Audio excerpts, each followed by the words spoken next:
ชาติและเพลงชาติไทยเป็นสัญลักษณ์ของความเป็นไทยเราจงร่วมใจยืนตรงเคารพธงชาติด้วยความภาคภูมิใจในเอกราชและความเสียสละของบรรพบุรุษไทย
เวลา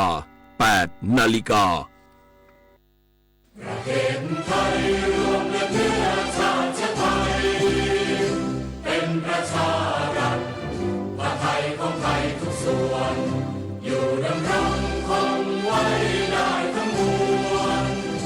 ด้วยเคยล้วนหมายรักษาปักถิ่นไทยนิรักสงบแต่ถึงรบไม่กล้าเอกราชจะไม่ให้ใครคุกคีสละเลือดทุกอย่างเป็นชาติทะเลถ้าเดินประเทศชาติไทยก็เวียนมีชัยชโย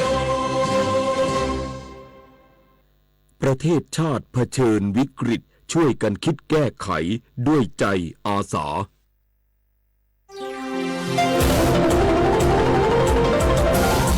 วิทยุแห่งประเทศไทยให้ความรู้คู่ความสุข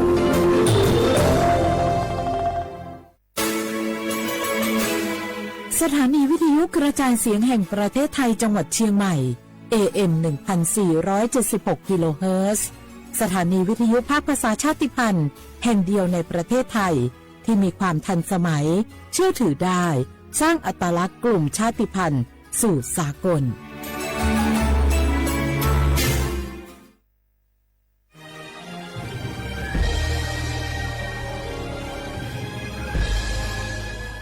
เกิดเป็นคนไทยเติบโตบนผืนแผ่นดินไทยจงภูมิใจในความเป็นไทยชาติไทยเรานั้นนับเป็นชาติที่มีความเป็นมาเก่าแก่ยาวนานเรามีภาษาวัฒนธรรมและมีสิ่งต่างๆที่เป็นเอกลักษณ์ให้เราได้ภาคภูมิใจในความเป็นคนไทย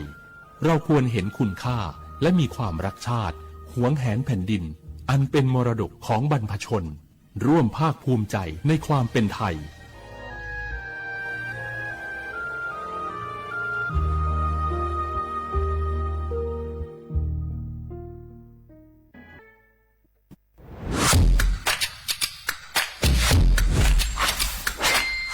กลับมาแล้ววันนี้กับโครงการคนละครึ่ง plus รัฐออกครึ่งประชาชนออกครึ่งช่วยเศรษฐกิจไทยหมุนเวียนเติบโตถ้าเราช่วยกัน plus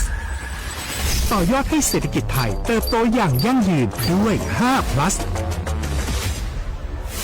plus ที่1เพิ่มช่วงอายุผู้เข้าร่วมโครงการจาก 18 ปีเป็น16 ปี plus ที่2เพิ่มวงเงินใช้จ่ายจาก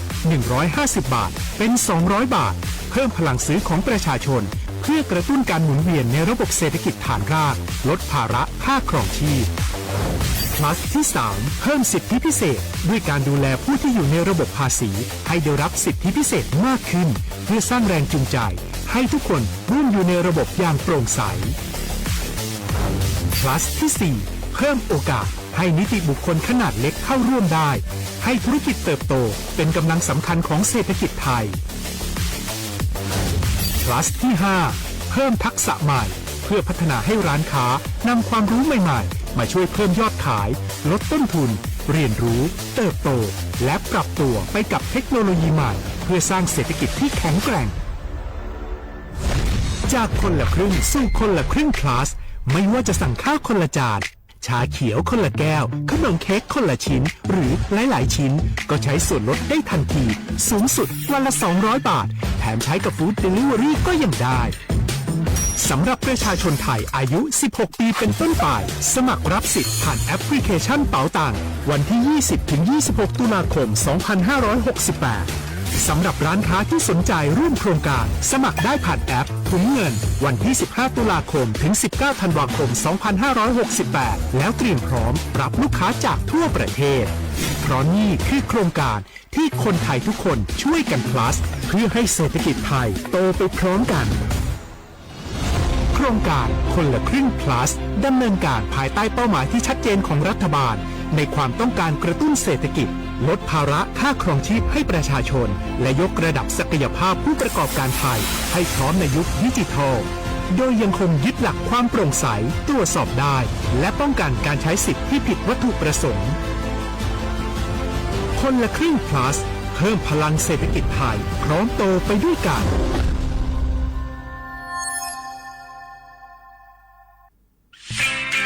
เส้นทางสายหมอกที่สวยที่สุดในเมืองแพร่กำลังรอทุกคนไปวิ่งด้วยกันครับทุกก้าวของคุณคือพลังของลมหายใจชวนเพื่อนชวนครอบครัวมาวิ่งฝ่าสายหมอกเพื่อโรงพยาบาลแพร่ในวันอาทิตย์ที่ 7 ธันวาคม 2568 บริเวณลานกิจกรรมหลังวัดพระธาตุช่อแฮมาร่วมกันส่งต่อพลังแห่งความดีเพราะทุกก้าวของคุณช่วยต่อชีวิตให้กับผู้ป่วยในโรงพยาบาลแพร่สมัครได้เลยวันนี้แล้วไปวิ่งด้วยกันในวันอาทิตย์ที่ 7 ธันวาคม 2568 พบกันบริเวณลานกิจกรรมหลังวัดพระธาตุช่อแฮนะครับฮัลโหลสวัสดีครับพี่น้องอายุอันนี้เดือขยาวโฆษณาเออกะกอสถานีวิทยุกระจายเสียงแห่งประเทศไทยจังหวัดเชียงใหม่พบปานเนอบีเคฮอมอนาแอออนหลิญาเมเจสถานีวิทยุกระจายเสียงแห่งประเทศไทยเฮนาอย่าซินก้อนบีเอดูอย่าล่อนแต่ช่วงหางละหาเชลกะปอจักันเนอดูพ่ออีสอนนี่กะมาเล่าเนกะมองขากากายกุญญาอายุเนียวโฆษณาบีเกหมอญาแลนึงมาอ้อนานากาแม่เหลียวเนแม่ทอนยังอายุเนียวนากาสัมโบนาขอนี่จำยองาซุงนี่สีโกจำยอโกเย่และงาเดใจที่โบนาขอนี่จำยอเวนี่โกเย่งาสีเวและงายีเนียวมาเจอเกญา我是ชายเมียคุกกี้ดูนี่สิข่าวรับสมัครไปทำงานต่างประเทศเห็นว่าจ่ายทั้งค่าตั๋วเครื่องบินให้ที่พักฟรีแถมมีโบนัสตั้ง5 เท่าของเงินเดือนมีเงินส่งให้ที่บ้านสบายเลยแต่เขาขอค่าดำเนินการเป็นแสนใช่ไหมแล้วก็ให้กรอกข้อมูลส่วนตัวแอดไลน์สแกน QR Code ด้วยรู้ได้ไงอ่ะกำลังจะโอนเงินไปพอดีเลยก็ตอนนี้นายหน้าเถื่อนกำลังระบาดหลอกไปทำงานต่างประเทศรายได้ดีมีสวัสดิการเลิศพี่สาวฉันโดนมากับตัวเสียเงินเป็นแสนแทนที่จะได้โกอินเตอร์โหแบบนี้ก็พังหมดสิขอบคุณนะที่เตือนเกือบไปแล้วเมื่อไหร่เราคิดให้ดีก่อนเชื่อเช็คให้ชัวร์ก่อนแชร์แยกแยะข่าวก่อนตกเป็นเหยื่อไม่เชื่อไม่รีบไม่โอนโดยสำนักประชาสัมพันธ์เขต 3กรมประชาสัมพันธ์ขอชอชอเป็น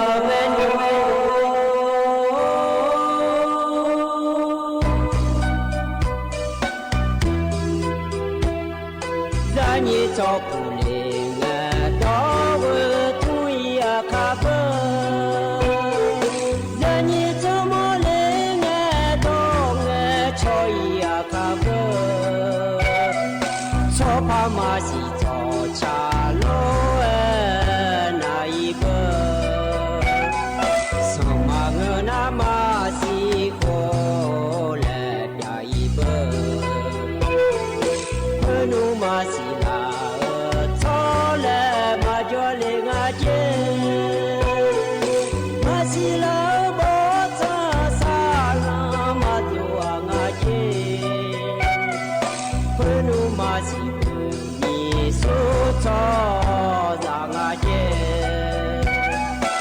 masih lana bumi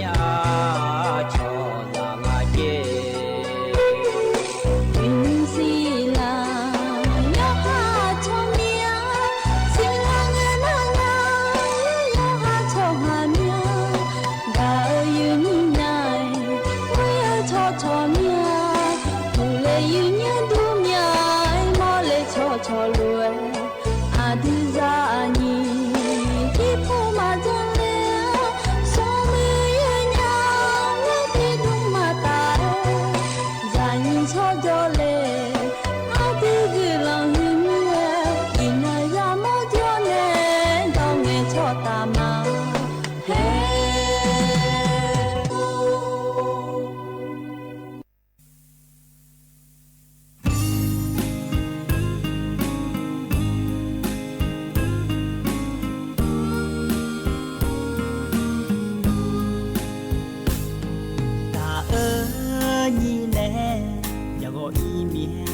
阿多努玛呀女啥，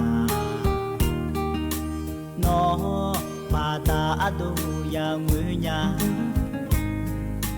呢米他阿那คือก่อนกะนอกะนามางามางาตาก็โนนาให้มากาควาเย่เย่คอย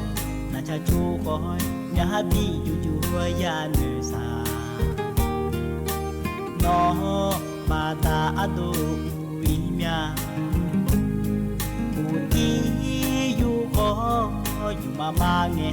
ani jo ga te la nya nữ la do yo mai yu yu nya ku te mơ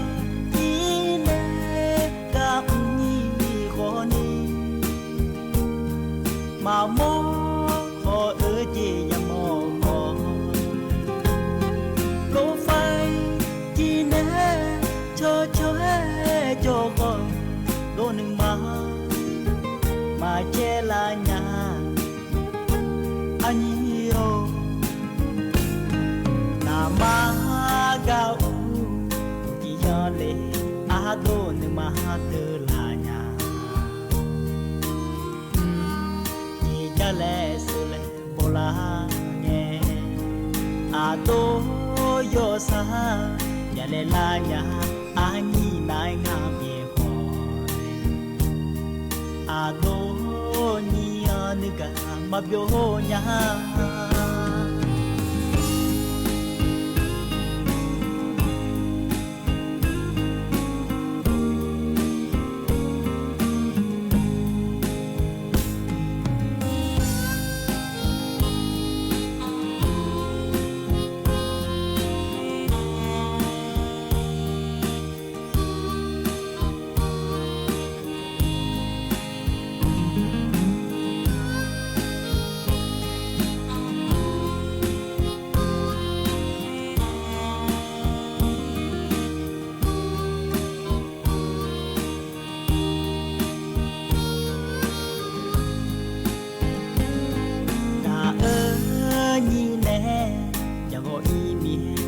đô nữ ma ya nữ sa no ba ta đô ya ngư nhà nè mi ta ana hư có ngã no ngã na mà ngã ma ngã ta có nó nãy mà ga qua yeah yeah khói na cha chu khói nhà bi ju ju ya nữ sa no ba ta ado ui mya u ti yu ko yu ma ma nge ani jo ga te la ya nữ la do yo mai yu nya ku te mơ ni ne ga mà mô khó ở chỉ nhà mô khó lỗ phai chỉ nè cho con đô nừng mà che là nhà anh yêu na ma gạo chỉ cho lệ à đô nừng mà tư là nhà lệ sự lệ bồ la nghe โตโยซายาเลลาญาอานีนายงามเยหอยอาโตนีอานึกะมาเบียวญา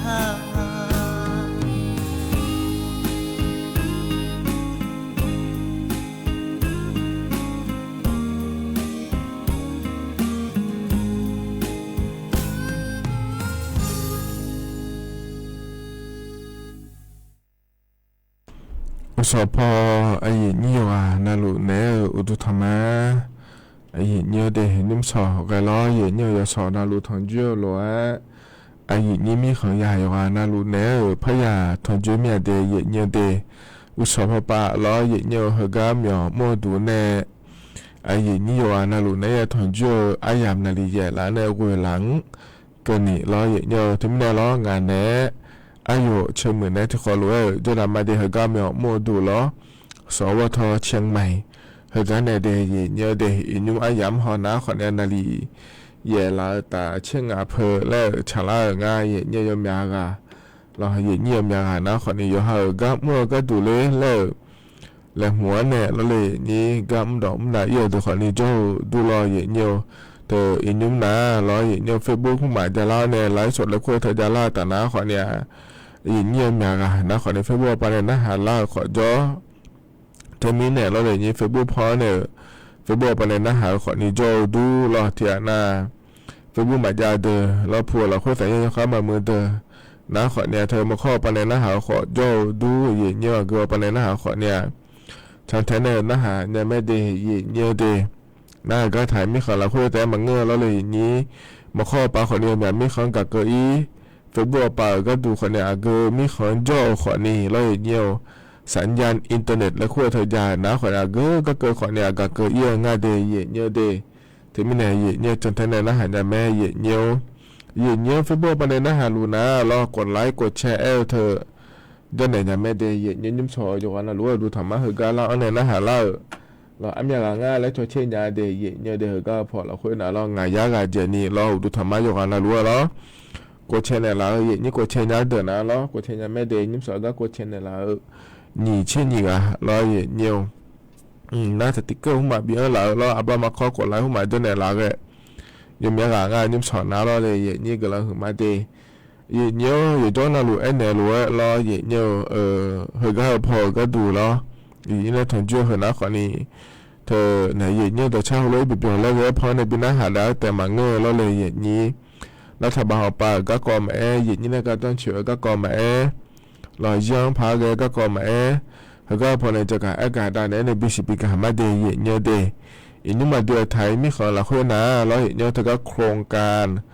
คนละครึ่งและเธอก็จะก็เงียเกิดก็ยมยาเนี่ยจอมเนี่ยน่ามีนก็ดูนะขอเนี่ยอาดัมไปดานไม่ดีแต่ก็ชมบิดาเหรอมานี่นะเธอแล้วเธอเอาไปในหรือนั่นนี่เชื่อกูก็เลยอายามบิดามาแล้วถูกว่าถ่ายเธอเนี่ยขอนี่มีนย้อนเงินนาลีละคนเนี่ยยันจีส่งเดแล้วจะการดูเลยแม่เนี่ยเรายันจีส่งแม่เดเนี่ยเดเธอมีเนี่ยเราเลยนี่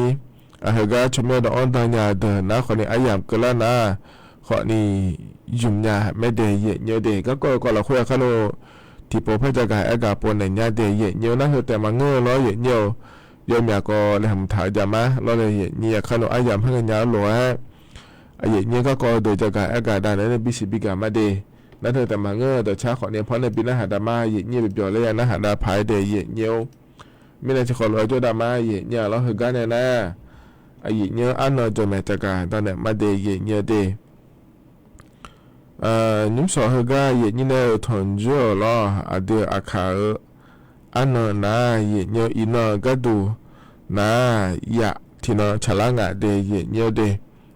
นิมสอนะคนเนี่ยลาบาชื่ออยากเดเนี่ยบลาสีนะคนเนี่ยเชสีล้ออาขนะ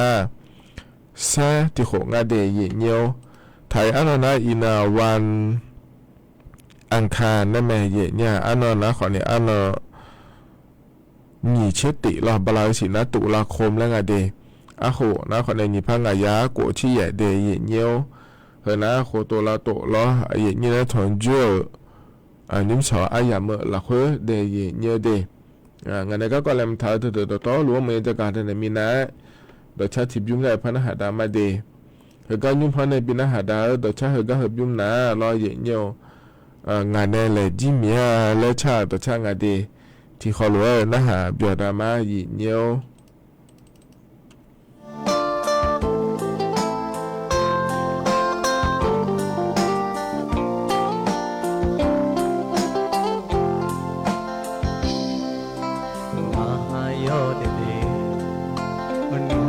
ရှာစိမ်းများအကိုင်ခေါ်အားချိုတဲ့သူစောရဲသူကအဲမနာဟာမောလာကနောတဲ့ယောတဲ့မကမောလာမြာဇာလာမငါနုတွေကောမပြဘယောတဲ့ခါရနဲ့မမ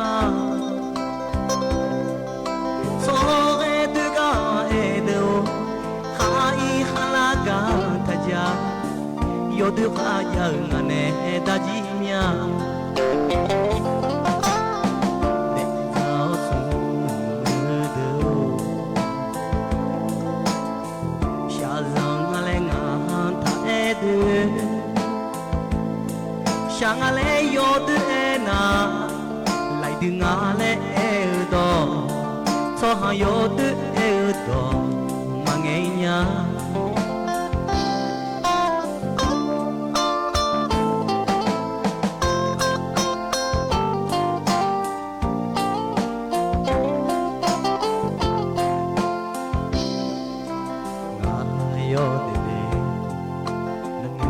ရှာစိမ်းများ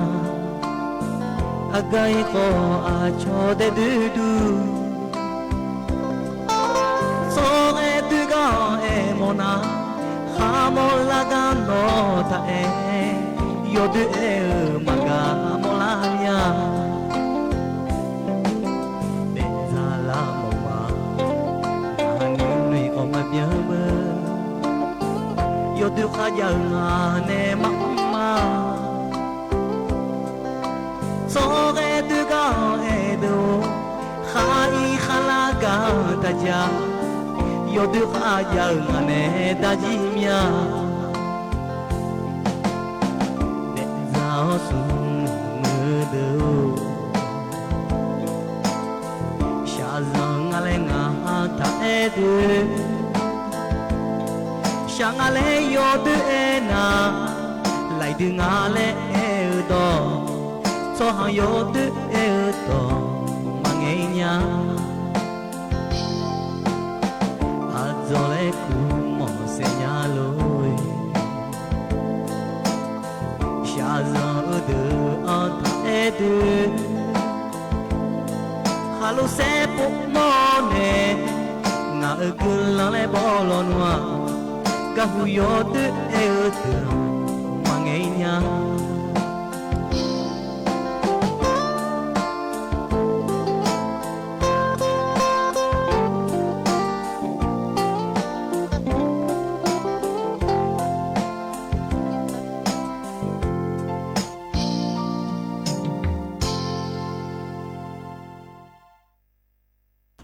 จากการยิ่งพอนาปีนหาดาต่อชาติก็ทบิมนาล้อเยอะงานแน่แหล่ยี่เมียและชาต่อชางานเดยเยอะเดยโยฮานาหลวงพอเนี่ยปีนหาดาก็นะหาเบียวดูเราต่อดูเหมือนเนี่ยเดก็ต่อชาก็บิมนาล้อเยอะเธอหามองกันหาเงินจะถ่ายเดยเลยชาเกิดต่อชางานยุ่งนาล้อเยอะก็เกินนะไม่โดนเขาจะการเนี่ยสิเราเลยเนี่ยส่วนมาข่าวล้อลายกลุ่มและคุยดังอะไรนี่เบอร์ลายแล้วคุยนะขอเนี่ยเธออยู่เนี่ยดูชุดเนี่ยโชว์แล้วมึงนะมามุ่งเนี่ยทุกคนแล้วเนี่ยโชว์แล้วเลยดังอ่ะนั่นลายกลุ่มแล้วคุยนะเราอยู่เฮาเมื่อโดนแต่มาเงินไม่ได้ยอมยาค่ะไม่ได้เราอย่างเดียวอ่ะโชว์ยมือจริงเนี่ยเรานั่นว่าจริงมาเงินเนี่ยหัวจะโชว์แล้วนะเราอย่างเดียวไอ้ขอนี่ลายกลุ่มยอมยานี่เอาหัวย่างหามเสียอีกเช่นอาชีพเชโจกาให้หัวเลยอาชอที่เขารู้งานเลยนะหัวเลยอาชอมีเขารู้งานเลยนะหัวนั้นแล้วนุ่มมาปอกมาเมื่อเลยเขารู้งานเลยเขารู้ว่าชอบงานเลยลายกลุ่มเราคุยบอกเนี่ยรออยู่ว่าอยู่มออีนะเ เขาก็อาดูในเงี้ยเกิดหัวอาดูยุบหันยาจะได้เงี้ยเดอาชอนยอดูและไอ้มีอะไรเงี้ยน่าเฮ้อาชอนชิมจอยงาดูในเงี้ยเกิดหัวชิมจอยงาเธอเงี้ยเฮ้ก็เรากลุ่มเราคุยยอมยาค่ะโจมีอะไรเลยงี้ถึงมีอะไรเขารู้ว่าก็ก่อนอยู่เขาอยากจะได้เงี้ยเดสถานที่แต่มันก็ขอเนี่ยยังจะถือว่าดูในเงี้ยเกิดเราถือว่าตอนนู้นจากในอินนาเราเงี้ยแล้วถือว่าไลน์พอปาแต่มันก็เฟซบุ๊กเราคุยขอเนี่ยเงี้ยเงี้ยเดที่อานาล้อเลยดูมันอะไรอย่างเงี้ยหัวรุ่นฉลางอะไรหัวอะไรแล้วอย่างเงี้ยเขาก็อาดูในนึมาเดี๋ยวนี้เรานึมาเพื่อนเนี่ยเขาก็หัวอาบ้ามาคอยยุ่งเหลือเนี่ยฟิบุเราคุยน้อยเนี่ยหัวเดแล้วงั้นหัวรุ่นฉลางเดแล้วเราอยู่ดูพอบุกอันฐานเนี่ยมีคนดูเนี่ยฟิบุจะดูมั่วอย่างนะเราอย่างเงี้ยหัวพออย่างเงี้ยเดี๋ยวดูมาอย่างจังอะเดี๋ยวแต่ชาบิมเพราะในปีนั้นหาได้มีในเฮก็ก่อนยิ่งยังพางานเดลจะกาปวดในบีซีบีกาเลเดยิ่งเยอะเดที่เขาเราจะได้มายิ่งเยอะกันเนี่ยนะก็จะกาดันเนี่ยมาเดยิ่งเยอะเดมีเนาะก็ดูนะคนนี้เธอก็โครงการคนละครึ่งและคุยเธอเราอัดดันเบลเนาะชมบินอ้อมแม่ยิ่งเนี่ยเราแล้วทุกวันไปจะกาเอกาโดเลี้ยวหลวนะเราเลยยิ่งนี้อันนี้เช็คกันในชมบินอ้อมเนี่ยมาเดและเอถายะขอเนี่ยช่วงหามาโดนะเชื่อเราว่าเมื่อนั้นมาบิดอนยาดีแล้วถางาเทียเนี่ยเธอมีเนี่ยรอเนี่ยอันนั้นนี่เชื่อก่อนคนนี้ฉันไม่บิดอนไลน์ยางาล่าแล้วมีเนี่ยเบียนที่ชอบแม่เนี่ยหรอมีเนี่ยยมยางานะคนนี้เธอเนี่ยหรออุศยไหนทั่วเนี่ยนาฬิกาแล้วเนี่ยดอนแล้วเจอรอเนี่ยเทียนนะคนนาฬิกาแล้วเนี่ยคนนี้ร้อนเนี่ยเทียนนาฬิกาแล้วที่เกินร้อยสิล้านร้อยร้อนเนี่ยโดยคนนี้จ้อนี่นั่นนังการนี่นะขอเนี่ยรออายามเธอบินในบิดอนอเมดีนั่นก็หอมแม่ละเงี้ยนะนี่ลามาจีนมงพระเจ้าแม่เนี่ยชมบิดอนอ่างรอนั่นดอนเนี่ยละเธอนาลีละอีกอย่างอายามเราคุยนะเบียนจีสอเมดีเลยจากการอากาศดูแลเธอเนี่ยแต่ก็คนละครึ่งพาสแล้วคุยเว็บไซต์พอปาเนี่ยรอเนี่ยเธอมีเนี่ยมีนอนเนี่ยนาลีละเราคุยยังพอปาล้อbien dit somme de la yenya jaga ne me de ga ina ga du na lo yenyo na mi na ga du na khoni he thiana na lo yenyo no ni pha ba choba ga ya ke me de la khoni thiana na no ni pha u ya ba choba ga ya ke me de la khoni lo yenyo na thiana jelang thi joy ma do ho lo he nyu tino ko ho ya do ho lo a ko che ko bia la che si che ye ko bia la do loมันก็น่าขอเนี่ยจะลังไงขายชามาอย่างนี้เขาก็พอยาวตัวโล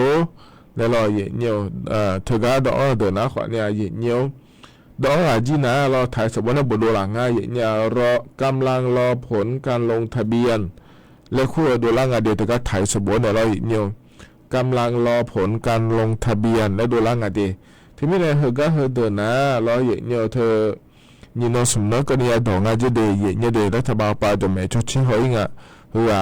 ยาญาพาเรื่องง่ายรู้แล้วเนี่ยยาญาไม่ดีแล้วสุ่มนอนละคนเนี่ยเราอย่างถึงกับแอปพลิเคชันเป๋าตังข้อเนี่ย SMS แล้วคู่หัวปาเนี่ยเราอย่างเนี่ยนะฮะนักหัวปาเนี่ยเรานักสบายยิ่งในทุกชั่วโมงอ้อหัวปาเนี่ยจากคนละมาเจเลยเนี่ยเดียยาละยาง่ายดีแล้วเราน้ำมายาอาจจะไม่ได้มายาก็ดูง่ายแล้วคนเนี่ยตัวละเมเจเนี่ยเราอย่างเนี่ยถึงไม่เนี่ยเราเขาสมนละเขาอยากต่องาเดียเนี่ยเดนั่นที่อันนั้นนะคนนี้เฮ้มาดองอะไรแล้วเราเนี่ยมาดองอะไรเดี๋ยวเนี่ยผังอะไรเงี้ยคนนี้หมดเมียเลยนะคนเนี่ยเนี่ยเขาเลยไอ้เนี่ยงาเดียเนี่ยเขาก็ปวดนะเราเนี่ยรัฐบาลป่าก็ดูนะคนนี้หนีเชื่อละมั้งเหมือนกันนะมาชอบบ้าก็ไม่ได้มาดองแต่มาพักอย่างงานเนี่ยนี้ข้อเนี่ยเราหนักการมาจ่ายตัวด้วยจ้าเลยแล้วก็นะหาหมอตัวคนนี้จ่อดูนาการมาจ่ายตัวคนนี้มายาเกินงานเดียเนี่ยเดี๋ยวจิมมี่งานแล้วก็นะรัฐบาลประเด็นบทหายาเนี่ยเราส่วนมาขาของการมั่วเล่นหมดนะนาการยาเดแล้วเราเนี่ยนาการมาจ่ายแล้วมายุ่งยาเดถึงไม่ได้นาการมาจ่ายตัวนะคนนี้มาพยายามยุ่งอันนี้เขาก็ปนนะเรานะเฮ้ยพยายามงานเถียเนี่ยเขาก็อันนี้เช็คของอันนั้นก็แล้วนะเราอันนี้เช็คของคนนี้ชมไม่บีเราบ่เราที่มีอันนี้เช็คของอันนั้นก็แล้วไงเรายาตัวยามายาตัวนั้นมายาจิมมี่มายางเราก็เราดูแลไม่ดูแลถึงเราเนี่ยถ้าก็เธอเดินกับข้าวเดินคนเนี่ยยามาสีเฮงเงินนี่เชื่อสิอุศเงินที่พระพัชเทในพระหอเนี่ยไม่ได้นี่เชื่อสิเงินแห่เฮมยากา ชมแม่ดองหลังยาแม่เดและโดล่านะไอเเนี่ยชมแม่ดองหลังยาแม่เนี่ยยุ่งหัวก้าวปมาโดนดังยาเดนะเดเนี่ยนี่เชสิเนี่ยอุศอายามละคุยพอเดเนี่ยเดตกันเนี่ยอยู่หาดองหลังหมดนะเดเนี่ยนั่นเธอก็พระเอกเงี้ยแล้วเลยนี่ยมอย่างนั้นคนนี้ก็ปวดมาพัดดอนมิเนี่ยแล้วอย่าปวดอย่าพัดดอนแบบเนี่ยเลยโครงการคนละครึ่งพัดดอนปวดไม่รู้เลยน่าหาหมอดูคนนี้โจ้ด้วยเนี่ยเขาก็ละคนนะเราเนี่ยเธอก็มีน้องงานเดียเนี่ยโดยนายสิริพงศ์เราอังคสกุลเกียรติและงานเถียเนี่ยเราโฆษกประจำสำนักนายกรัฐมนตรีเรารัฐบาลก็จากการแอกาหัวป่าในจากการแอกาโดเหลือนะเราเนี่ยเขาก็ยุ่งเฟดแรกและคู่งานเดียเนี่ยอันดับแบบโปะและมีอะไรเนี่ยเขาหัวก็ดูนะว่าฮิบาอันนั้นสมเชติบาราเชนี่เสียก็เนี่ยบีอยู่ว่าเนี่ยเราเนี่ยเขาก็ยิ่งชั่วกันนะอันดับแบบด้านเนี่ยเราบาราเสียเราน่าสมเชติบาราเชนี่เสียก็เนี่ยบีอยู่กันเนี่ยรัฐบาลปาเลมไทยจะได้เนี่ยเดี๋ยวฮิบาเฟส2เราคัดทั้งพาดเนี่ยเราเนี่ยเขาก็ปมาเดอทุกที่พบบีอยู่มันก็ดูเดแล้วแหละทำมาเดแล้วตัวก็ง่ายแท้เนี่ยเธอมีเนี่ยเขาก็ปมาดอตอนยาเดเมื่อเราเห็นเชื่อโคเบียนี่ตาแล้วมาฉลาดเดแล้วนะครับทั้งพันนี่เชื่อโคตาแล้วเบียมาเดแล้วแหลมหัวเดินนะขอเนี่ยเฮน่าก็เล่าคัดทั้งพาดเนี่ยเราเนี่ยที่พบพลังไทยสิเจียยอมาเธอก็เนี่ยชาวบ้านเราเนี่ยก็ดูเดแล้วเราจะไม่บิดออนหลังยาก็ดูแล้วงานเทียเนี่ยเธอมีเนี่ยเราเฮน่าเฉล่าคัดทั้งพาเนี่ยเฉล่าเฮยามเราคุยเราที่พบแล้วพอบิดออนมาเจเดเฮงยามเราคุยขอนี่ดออนหลังยาไม่เดเนี่ยเดที่มีเฮน่าขอเนี่ยโครงการคนละครึ่งแล้วคุยก็หัวเนี่ยเราเธอจากการเอกาด้านในบิสิบิกาเลยเดยเนี่ยเดเฮก็จะถือจากการด้านเราเนี่ยเราเนี่ยอินุ้งชมแม่น้องเนี่ยที่อันนั้นหยิบผ้าใบยาไม่เดที่อันนั้นหยิบผ้าอุยาใบยาไม่เดและถ้าก็โดนล่าโดนนะสุดท้ายถ้าก็จีวอลเล็ตแล้วคู่ก็จะร้องถังกันเดยเนี่ยเดถ้าก็แอปพลิเคชันเป๋าตังค์แล้วคู่ก็เลยเนี่ยเราเนี่ยจีวอลเล็ตแล้วคู่เธอจะเราจะมาสิญญาโดนนะคนนี้อยู่5 อย่างนะคนนี้บิจญาแต่เราอินวันเนี่ยแต่ยังด้วยเนี่ยยังต้องเนี่ยแม่เราจีวอลเล็ตแล้วคู่ก็เลยนะเติมเงินแล้วคู่อย่างนั้นเถียเนี่ยเราเติมเงินแล้วคู่ก็เลยนะคนนี้ถ้าก็ธนาคารไปเนี่ยเราจะเอาเนี่ยธนาคารมาเชียร์ไปในสถานดอนเนี่ยยุ่งยากแม่เนี่ยช่วยกันก็แล้วนะเราบางเงินนะเราอย่างนี้ช่วยกันก็แล้วก็อยู่สถานที่ปารัฐบาลสถานที่ปาเนี่ยมาดอนชนะมายุ่งยากเดียเนี่ยที่โปรเตนี่พระบาทนี่พระอุยาบามาดอนคนนี้อยู่5 โลนี่แต่อยู่5 จานนี่แต่ดอนเนี่ยยุ่งยากไม่เดียเนี่ยเดียดอกตโลนี่พระมาเจียก็ดอกตโลนี่พระอุยามาเจียก็นี่เดียเนี่ยเดียมีอะไรเหรอนะคนนี้จะการดาวน์เนี่ยเดียเนี่ยชาวดอนฐานในแหลมเท้าเดย์อายามกล้านะคนเนี่ยยาจุ่มยาไผ่เดย์และเดย์เนี่ยเดย์คือนะคนนี้ที่เกาะร้อยเนี่ยนะแต่ก็เนี่ยแต่เรื่องนี้ร้อยเนี่ยแต่ก็กระทรวงพาณิชย์และคงอาจจะเนี่ยจะกับปาฮารุดานะคนนี้ยอมอยากหอบปาเนี่ยที่เขารู้กูไม่เนี่ยรอเฮก็โครงการคนละครึ่งเนี่ยแต่เรื่องเฮร้อยเนี่ยเฮน่าก็เลยอันนั้นตีเนี่ยอันนั้นเชิงบลาเชติเสียร้อยเนี่ยเธอเนี่ยไม่อยากยาและเนี่ยก็ดูเดแล้วโครงการจะน่าหลายเจเนี่ยโครงการคนละครึ่ง plus และคุยเธอบิยุมยาเนี่ยก็ดูเดแล้วงานเนี่ยนี้เธอมีเนี่ยร้อยเนี่ยเฮนะรัฐบาลปาเนี่ยเธอก็เดียวกับเขาปาเนี่ยเราเนี่ยเธอเนี่ยกรมพัฒนาธุรกิจการค้าและคุยงานแถวเนี่ยเราอะไรเจ้าเนี่ยจังดางานเดเนี่ยเดอันนั้นตีบาราเชติเสียเนี่ยอันนั้นเชิงงานก็นี่บิดามาเจเนี่ยนะเฮก็กูเทมือเราคุยแต่มังเงอเราเนี่ย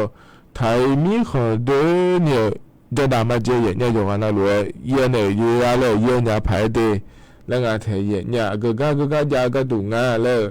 อายามก็แล้วเนี่ยยมมาจัดโดเลยนะขอนี่เราเนี่ยรัฐบาลประจัดโดเลยนะเฮก็พอเนี่ยเนี่ยจะการในบีซีบีก็มาเดเนี่ยเดเฮนะขอเนี่ยเฮก็อาจจะไปยามเฮเราคุยเราเนี่ยเนี่ยถอนจุนเนี่ยจากการในบิสิบิกาก็เกาะเดยเนี่ยเดแล้วก็หลังเนี่ยเราใช้สิบยุ่งแล้วพนักหาดามาเนี่ยก็พนักบินหาดาวแต่ชาก็ยุ่งนะโลลุมาแล้วชาแต่ชางาเดที่เขาเล่นหาเบียดามาเนี่ย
แต่การยุ่งพันในปีหน้าหาดาต่อชาติก็จะยุ่งนาล้อเยเนียว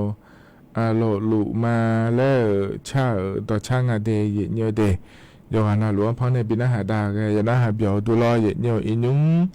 อายามนะขอเล่นนาลีแย่แล้วตาสมชี้แย่เพอล้อเลยเนียเพียบอสที่อนาหอจะจ้านะฮะนะฮะขอนี้โจดูล้อเยเนี่ยจะยาดอขอนี้จะขึ้นดอขึ้นหล่อเดยเนียวเด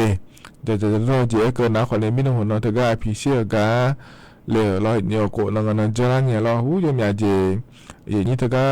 พูดละคุยจ่อในเจ้าในปีจ่าละก็จะขึ้นมาเด็กละถึงมาอยู่ว่าละรู้ว่าล้ออย่างเนียวเธอก็เนี่ยนะก็พระจักรเอกาตอนนั้นในปีสิบปีกามาอย่างเนียวมินล้ออันนั้นนี่เชบาลาเชสีล้ออายามละลีก็หอจะได้ในชุ่มลาที่เกินเดย์อย่างเนียวเดย์เธออาเดในมนตรีล้อในอนุทินชาญวีรกุลอายุเกินเนี่ยบอจางเดย์เนี่ยเดย์เธอก็บอจาก็ดูนะขอในการประชุมคณะกรรมการอำนวยการป้องกันและปราบปรามการกระทำความผิดอาชญากรรมทางเทคโนโลยีและขั้วพอปะเนี่ยเธอก็บอจางเดย์เนี่ย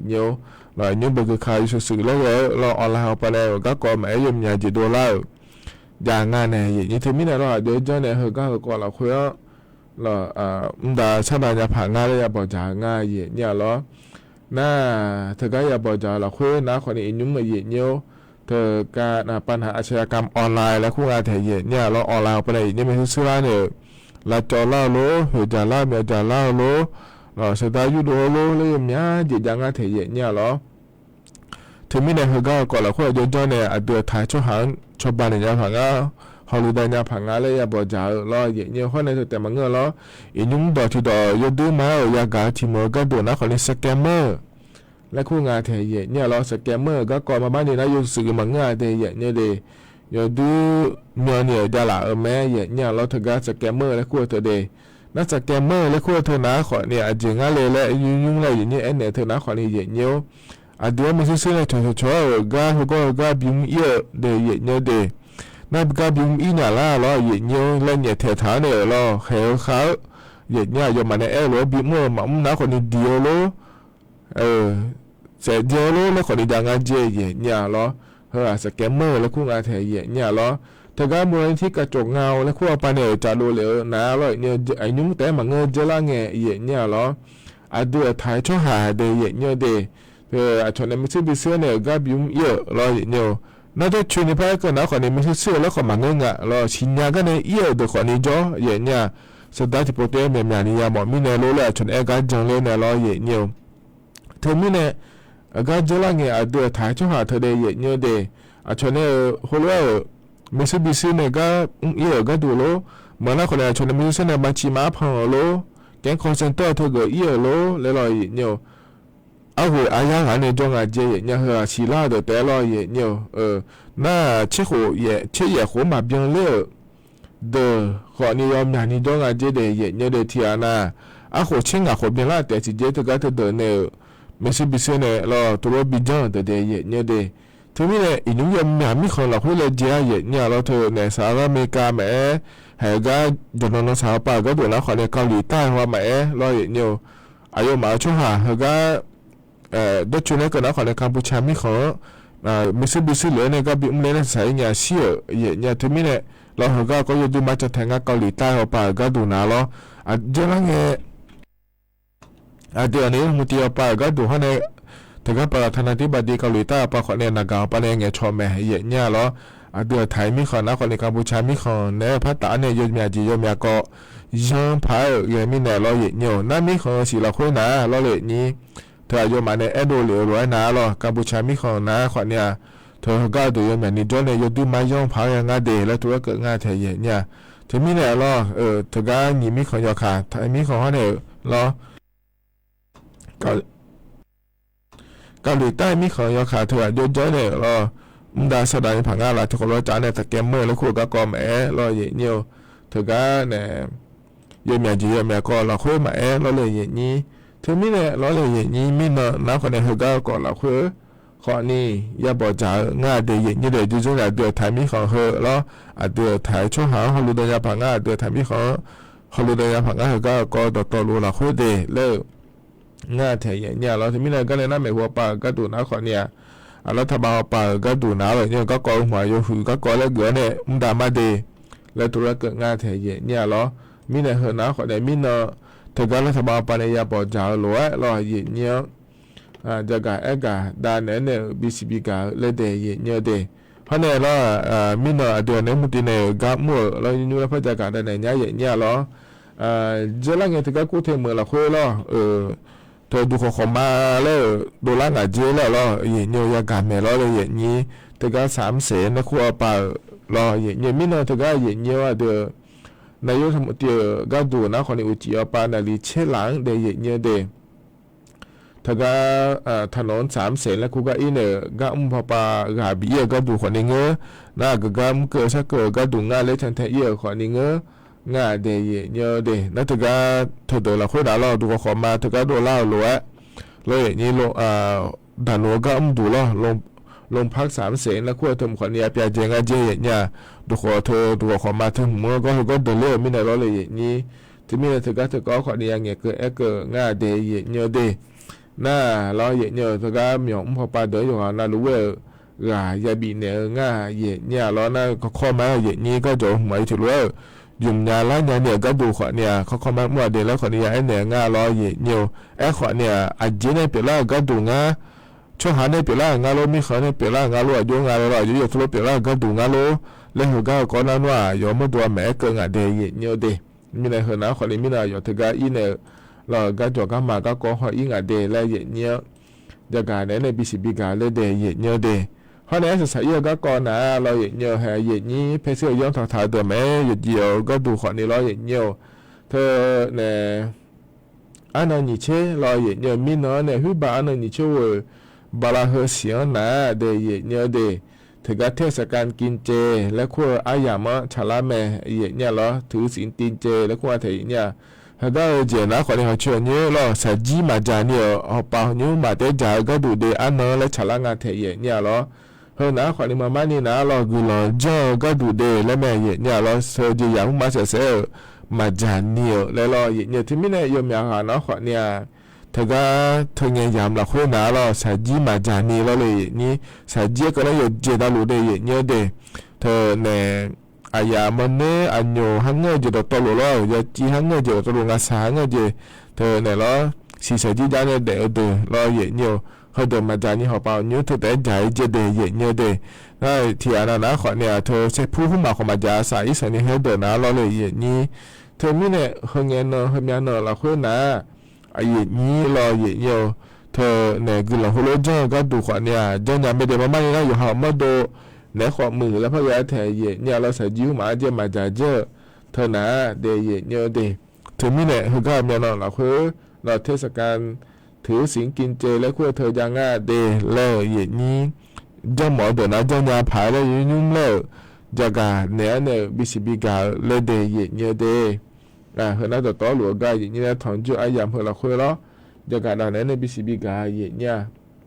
เฮ้ยก็นั้นเนี่ยแต่ชาติยุ่งแล้วพนักหาดามาเยเนี่ยก็เพราะในบินหาดาเฮนะคนเนี่ยอดุลจะโบในชาต่อชาล้ออาคาภูมาและงาเดที่เขาล้อนะหาเบียดามา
擦了面，我们的家茶园。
ธนาโดจัมโบเนชาต่อชาเยเนี่ยล้ออาคาพูมาและงานเดียนะหาเบียวตัวล้อเยเนี่ยเฮกันเนี่ยนะล้ออายามขจละเฮนะอายชากาเลบินะหาดากมาเดเยเนี่ยเดอ๋อนิมสอยกาเลมถานะล้ออันนี้เฉอง่ายเยเนี่ยล้อเธออบริหารอามาเนและงานเดียกายามขจละหรือเพราะบินะหาดาเนี่ยอายามเจียนะขอนี่ว่าอีมาโยอานาอยู่มุจฉาด้วยคุยตัวดาลาเดอาคารจีนดีวลาเนี่ยเชื่อหลังกันในงานเนี่ยอายุเชื่อมือเนี่ยที่ขอหลวงเลยเหรอกาสวทเจ้าหมายเขาไปในพัฒนจุฬามาเดกว่าอีมาเดมาดูทำมาเลยบัวลาเลยลอเลยโอ้ยยามีอาบัวโอที่ว่า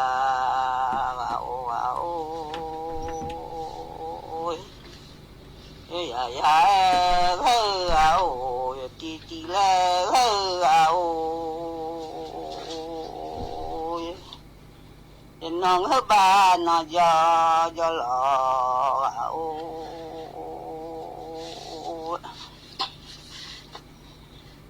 น้องเฮบ้านน่ะยาหล่อมาลอยชาติโกมาโอเลแม่มีโอ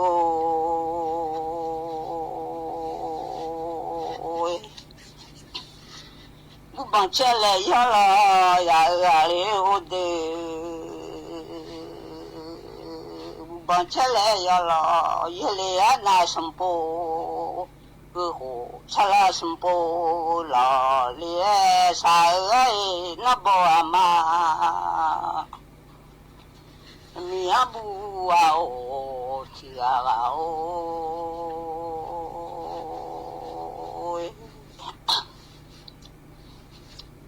laga thang la bua ma laga thao lo bu de ga chong mưa nghe no ma chong he kula bua cho ma chong he kula de ma eng ba la ga cho he obu no cho ma cho kula lua mi ga o mi de ga o e bu mi de ya le ga o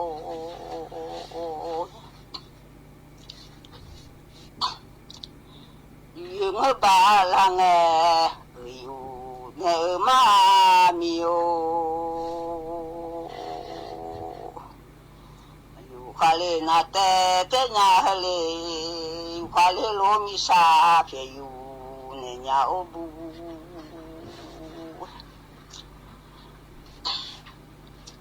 yêu le bu ba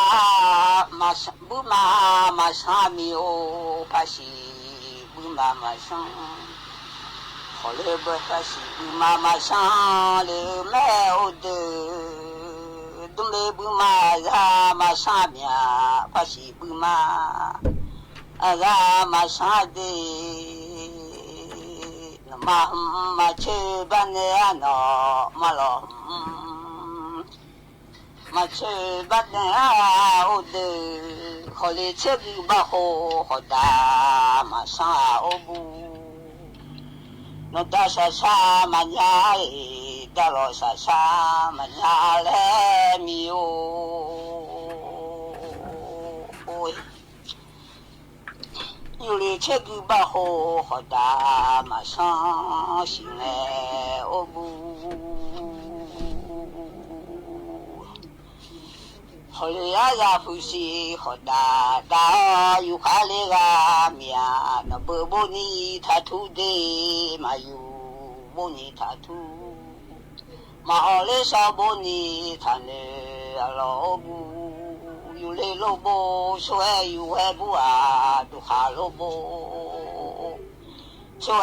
yu ha e mi o yu le lo bo che ye yu he la du kha lo bo che ye yu he bu a ya mi abu mi de ti ga o no bo ma yu bo ni ta tu ma o bo ni ta ne a lo bu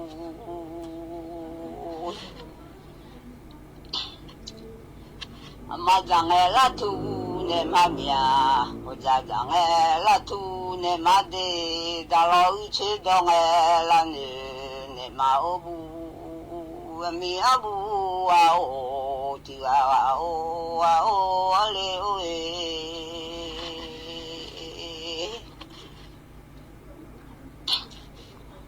cho ta o chong e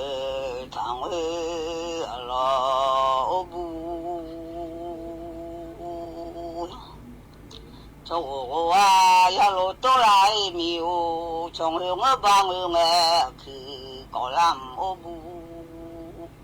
cho ma o lo nu yai ma to ale mi o chong le mang he lo nu ki ma ko li lo ai mi a bu a o ti a o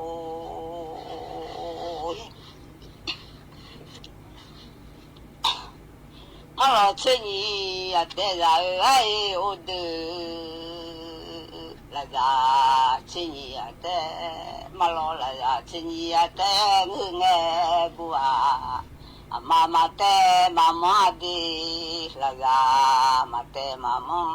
ma lo la da te sa ya ba ka chi jo ma la lu da lo da chi lo nu che ni a ji da lo da chi che ni a ji nge mi o da chi ngo ba ma ji ma hu lo ale da chi ni sa ya ba ka chi ja hu la lu ya mi a bu a o ti a o ale o e la le lo ti le ha ma ha ja jana lo e dunya le ga bu a ma hu ha ja jana cho chi ji hu za ma hu mi a le ga o e ma mong ba nyu na pya ya nyai le ga e ma mo nyu na pya cho bo ma da ho ma mo mi ai le lo che gong bo ma da ho ma mo mi a le ga mi a bu mi de chi ga o me do te che ma me do che ho ga le bu mi de la la le o bu na amaya bium male ti jo bium la mi ona mi cha no ja ho ya ko bium mele bo chan si che ja ho ya lo bium mele mi o amaya bium male ti jo bium yene ma bi la ho ma me mi o yene ma bi la ya ma da me ye bi la ho mo ye bi la mi la ya da ho mi cha no ja ho ya ho pi la me mi o bo chan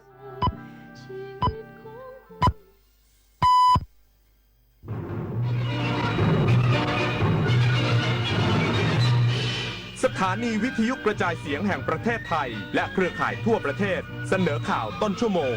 รู้เร็วรู้จริงเกาะติดทุกสถานการณ์